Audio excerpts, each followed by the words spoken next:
السلام علیکم ورحمۃ اللہ وبرکاتہ۔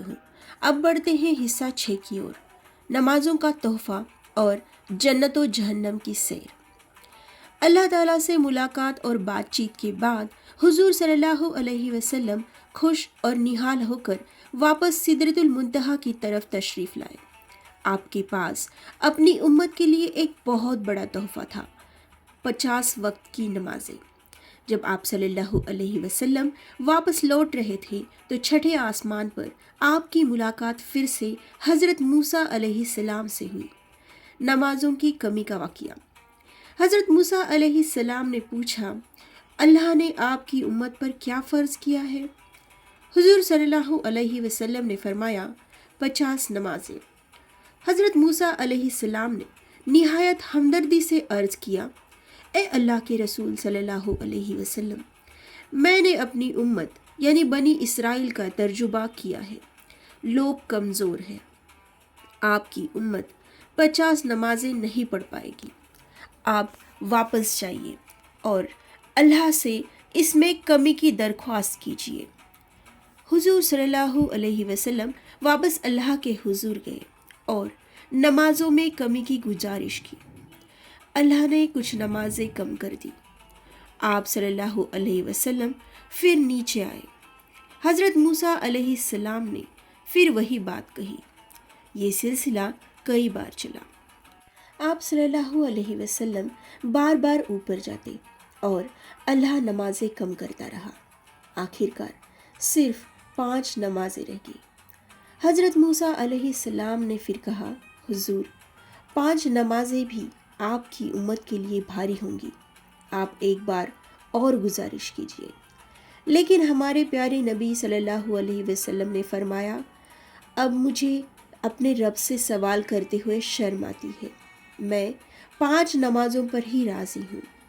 اسی وقت اللہ کی طرف سے ندا آئی، اے محبوب، میرا فیصلہ اٹل ہے، جو آپ کی امت میں سے یہ 5 نمازیں پڑھے گا، میں اسے ثواب پورے 50 نمازوں کا ہی عطا کروں گا۔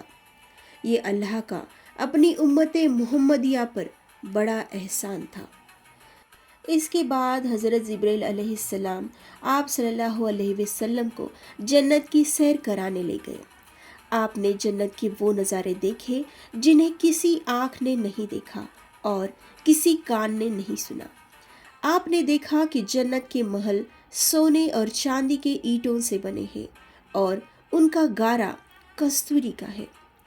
آپ نے جنت کی نہریں دیکھی، دودھ کی نہر، شہد کی نہر اور کوثر کا منظر۔ جنت کے درختوں کے تنے سونے کے تھے اور ان کے پھل شہد سے میٹھے اور مکھن سے نرم تھے۔ آپ نے وہاں جنت کی حوروں اور ان اونچے مقامات کو دیکھا جو اللہ نے پرہیزگاروں کے لیے تیار کر رکھے ہیں۔ جنت کے بعد آپ صلی اللہ علیہ وسلم کو جہنم دکھایا گیا تاکہ آپ اپنی امت کو ڈرا سکیں۔ آپ نے دیکھا کہ جہنم کی آگ کالی سیاہ ہے۔ وہاں آپ نے مختلف گنہگاروں کو سزا پاتے دیکھا، جیسے کہ سود خور۔ ان کے پیٹ بڑے بڑے کمروں کی طرح تھے جن میں سانپ بھرے ہوئے تھے، یتیم کا مال کھانے والے۔ ان کے منہ میں آگ کے انگارے ڈالے جا رہے تھے۔ غیبت یعنی چگلی کرنے والے، وہ اپنے ہی ناخنوں سے اپنے چہروں اور سینوں کو نوچ رہے تھے۔ نماز میں سستی کرنے والے، ان کے سروں کو پتھروں سے کچلا جا رہا تھا۔ یہ نظارے دیکھ کر آپ صلی اللہ علیہ وسلم کا دل بھر آیا اور آپ اپنی امت کے لیے رونے لگے۔ جبرائیل علیہ السلام نے آپ کو حوصلہ دیا اور بتایا کہ اللہ تعالیٰ رحم کرنے والا ہے۔ اب وہ وقت آ گیا تھا کہ آپ صلی اللہ علیہ وسلم واپس زمین کی طرف رخصت ہو، لیکن ایک سوال باقی تھا۔ جب آپ صبح مکہ والوں کو یہ سب بتائیں گے تو ان کا ریئیکشن کیا ہوگا، اور کیا وہ اس پر یقین کریں گے؟ واپسی کا یہ سفر اور صبح کے وہ حیرت انگیز حالات ہمارے اس سلسلے کے آخری حصے کی جان ہے۔